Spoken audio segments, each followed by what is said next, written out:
Hi, welcome back to another episode here on Creepy with Coffee. I'm Kim, your storyteller. Well, today before we get on to our story, question that I wanted to ask is, apart from Karak Highway, the old site of Penjara Pudu, is there any other places that you have heard plenty of supernatural stories linked to them? Let me know down below in the comment section. Who knows, I can look into it and probably get a lot more stories that we can enjoy together. Well, that being said, today's story, it's about Penang Bridge. Have you heard stories about Penang Bridge? Not the ones about traffic jams and construction, of course. Well, the ones that whispered among late-night fishermen, the one that makes you think twice before venturing out alone. Well, today's story came from a person who went for a late-night fishing trip. 4 years ago, the person had an encounter beneath that very bridge. It started as a simple fishing trip. Just him and a friend looking to catch some fresh fish. But by the time the night was over, both of them left with something far more disturbing than they could imagine.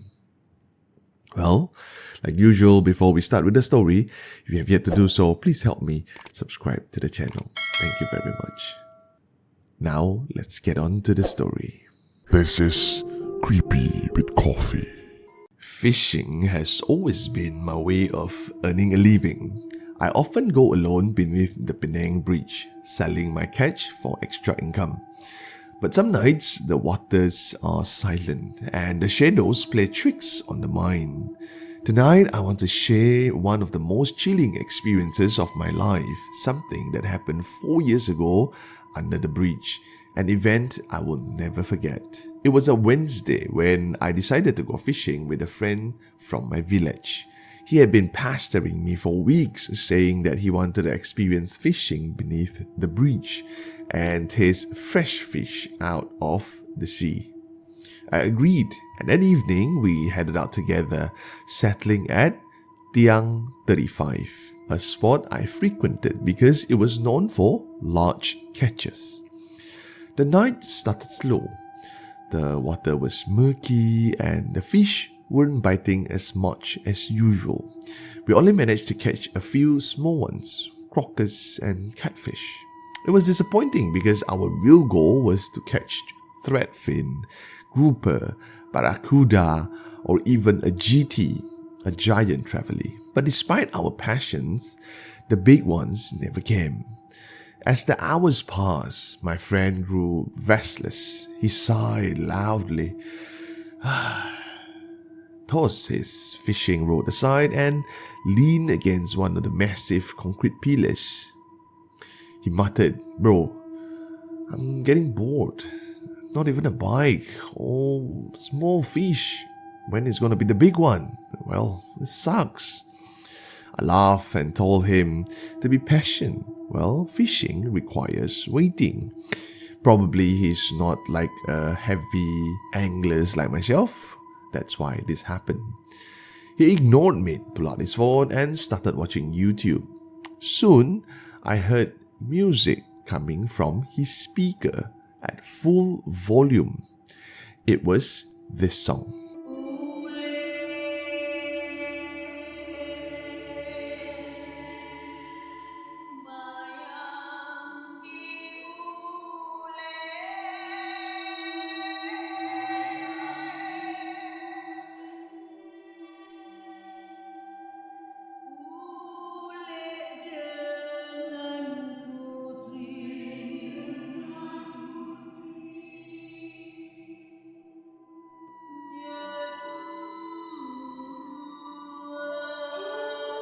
Yes, you got it right. It was the Ulek Mayang. If you do not know, Ulek Mayang is an old ritualistic song from Terengganu, often associated with spirits. It's believed to have supernatural ties, and many elders warned against singing it casually, especially at night. But my friend, he sang along. I heard he singing word by word as the song played. His voice echoed under the bridge, mixing with the gentle lapping of waves. I frowned, but didn't say anything. I figured he was just passing time. I continued baiting my hook, lit a cigarette, and focused on my fishing line. That's when it happened. Without warning, my friend rushed to me, grabbed my shoulder tightly. His face was pale. His eyes widened with terror. His breathing was erratic. Bro, can we go home? Like now? His voice was barely a whisper, but there was an urgency in his tone. I was startled by his sudden change in demeanor. Just minutes ago, he had been laughing and singing, and now he's shaking. Why? What's wrong? I asked. But he didn't answer. He just kept looking over his shoulder as if something was behind him.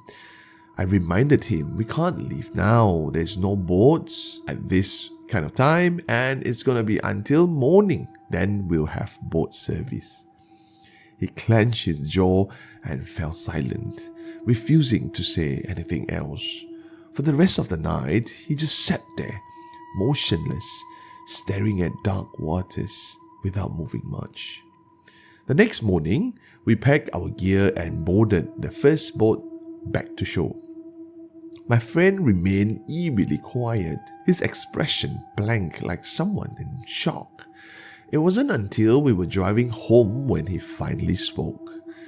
Last night, when I was listening to the Ulek Mayang, something happened, he began hesitantly.